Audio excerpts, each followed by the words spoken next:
The November wind carried the smell of fried chicken and collard greens down Maple Street every evening at 6 o'clock. That's when Dorothy Mae Johnson would wheel her old food cart to the corner near the abandoned grocery store and set up for the night. She'd been doing it for 43 years, ever since her husband passed and left her with nothing but his recipes and a determination to keep moving forward. Dorothy was 72 now, with silver hair she kept in a neat bun and hands that still moved with purpose despite the arthritis that made every morning a negotiation with pain. She wore the same red apron her mama had sewn for her back in 1965, faded now but clean, always clean. Most evenings brought the usual faces. Old Mr. Peterson, who lived in his car behind the church. The Torres family, who worked 3 jobs between them but still came up short at the end of the month. Young people down on their luck, older people who'd run out of luck altogether. Dorothy never asked questions. She just filled plates and offered them with a smile that reminded folks they were still human, still worthy of kindness. Then one cold evening in late autumn, a new face appeared.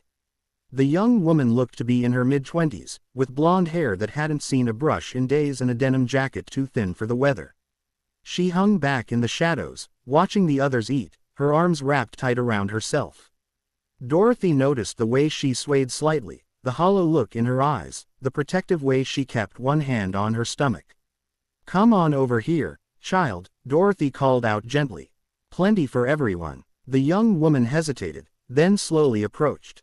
Up close, Dorothy could see she was pregnant, maybe 5 or 6 months along.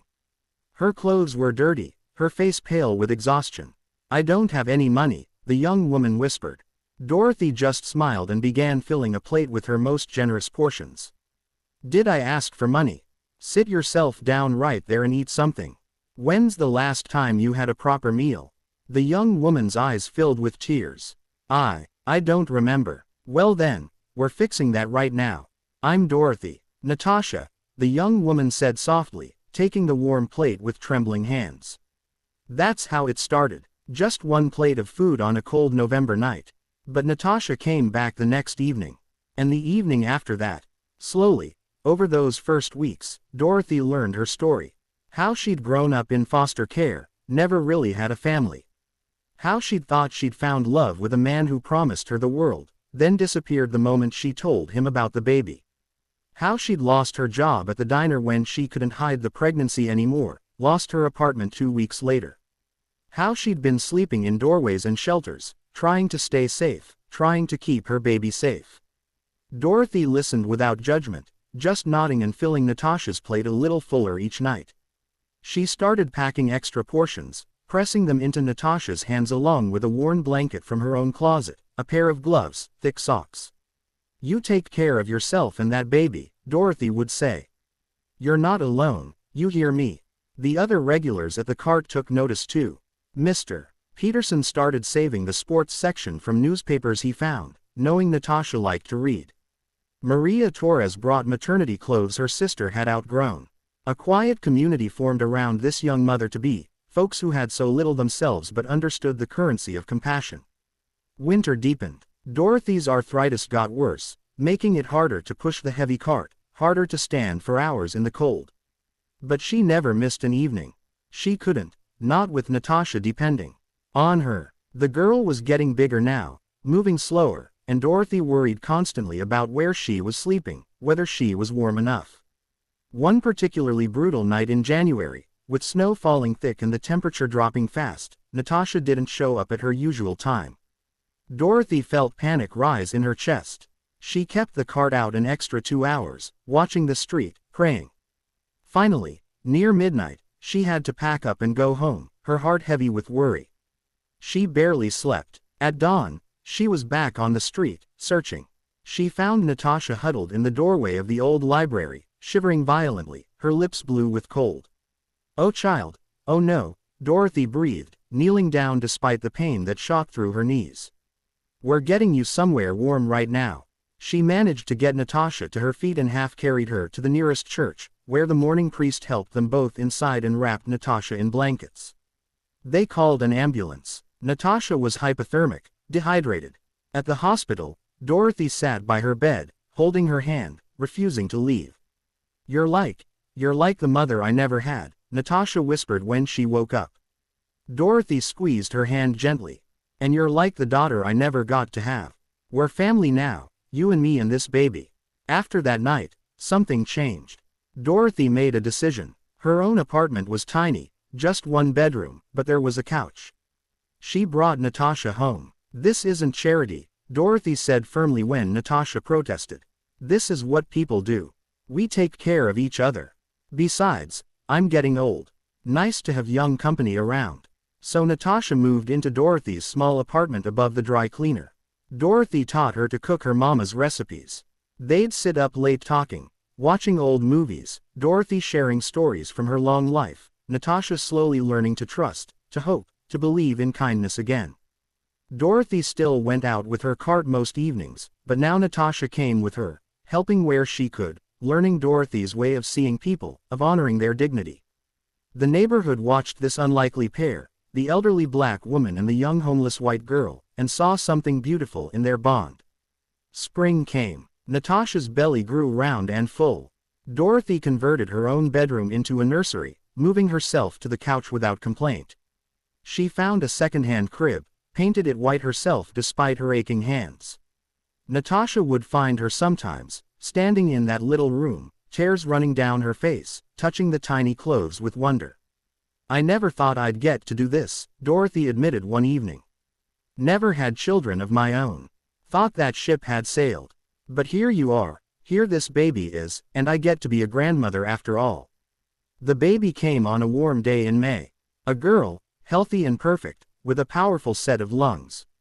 They named her Hope Dorothy, and when the nurse placed her in Dorothy's arms, the old woman wept openly, her heart so full it ached. Life settled into a new rhythm.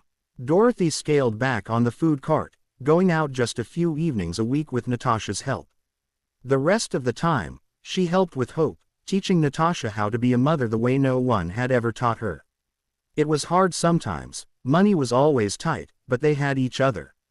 Then one afternoon in late summer, Dorothy was sitting on the front steps with Hope in her arms, singing an old lullaby, when 4 black SUVs pulled up to the curb. Dorothy felt a flutter of alarm. Vehicles like that didn't come to this neighborhood. Men in suits climbed out, looking official and intimidating. One of them approached, a tall man with graying hair and kind eyes. "Are you Dorothy Mae Johnson?" he asked. Dorothy held Hope a little tighter. "I am. What's this about?" The man smiled. "Ma'am, my name is Robert Chen. I'm an attorney. We've been looking for you for quite some time." Dorothy's heart pounded. "I haven't done anything wrong. This baby's mother is my legal guardian." "No ma'am, nothing like that," Robert interrupted gently. "We represent the estate of Thomas and Helen Johnson.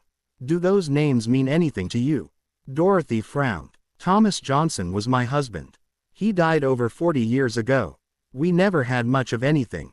Robert nodded. "That's what we thought too. But it turns out your late husband had a brother, William Johnson, who moved to California in the 1960s. The brothers lost touch." "Willie." Dorothy's eyes widened. "Tommy's little brother. I met him once, right before our wedding. He went west to try his luck. We never heard from him again." "William Johnson became quite successful in technology and investments," Robert explained. "When he passed away last year at 92, he left everything to find his brother or his brother's heirs. We've been searching for over a year. Mrs. Johnson, William's estate is worth approximately $18 million. As Thomas Johnson's widow, you're the sole heir." The world seemed to tilt. Dorothy couldn't breathe. That's not possible." But it was possible. Over the following weeks, as lawyers and accountants worked through the details, the impossible became real. Dorothy Mae Johnson, who'd spent 43 years feeding the hungry from a food cart, who'd lived in a tiny apartment above a dry cleaner, who'd worn the same red apron for decades, was now a wealthy woman. The neighborhood buzzed with the news. People worried she'd move away, leave them behind. But Dorothy had other plans. The first thing she did was buy the abandoned grocery store building and the entire block around it. She transformed it into a community center with a full kitchen, a food pantry, a medical clinic, and apartments upstairs for people transitioning out of homelessness. She hired staff, but she still showed up every evening at 6 o'clock, now serving meals in a warm, dignified space instead of from a cart on the corner. She set up college funds for Hope and every child in the neighborhood who needed one. She paid off medical debts, kept families in their homes, created jobs. But she did it all quietly, without publicity, just extending the same grace she'd always offered, now with more resources behind it. Natasha went back to school to study social work, with Dorothy watching Hope and cheering her on. The three of them moved into a comfortable house, nothing too fancy, just enough room for their little family and the constant stream of neighbors who stopped by. 5 years later, Dorothy was 77. She moved a bit slower now, but she still showed up at the community center every evening. Natasha worked there too, helping other young mothers find their footing. Hope, now a bright 5-year-old, loved helping her grandmother and mother serve meals, already learning the language of kindness. One evening, as they were cleaning up, Natasha hugged Dorothy tight. "You saved my life," she whispered. "You saved both our lives." Dorothy shook her head, tears in her eyes. "No, child, you saved mine. All those years, I was just going through the motions, doing what needed doing.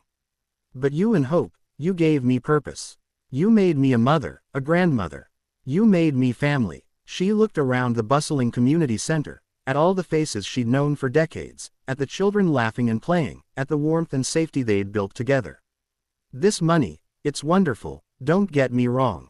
But what I learned is that the most valuable thing I ever had was already mine. It was that first plate of food I gave you. It was choosing to see you, to care. That cost me maybe $3.30 of my time. But it bought us both a family." Hope tugged on Dorothy's sleeve. "Grandma, can I help serve tomorrow?" Dorothy lifted her great-granddaughter into her arms, her heart swelling with a love that money could never buy. "Of course you can, sweet girl. We've got plenty of love to go around."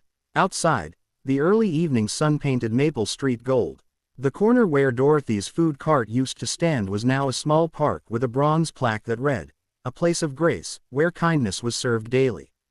But the real memorial wasn't bronze or stone.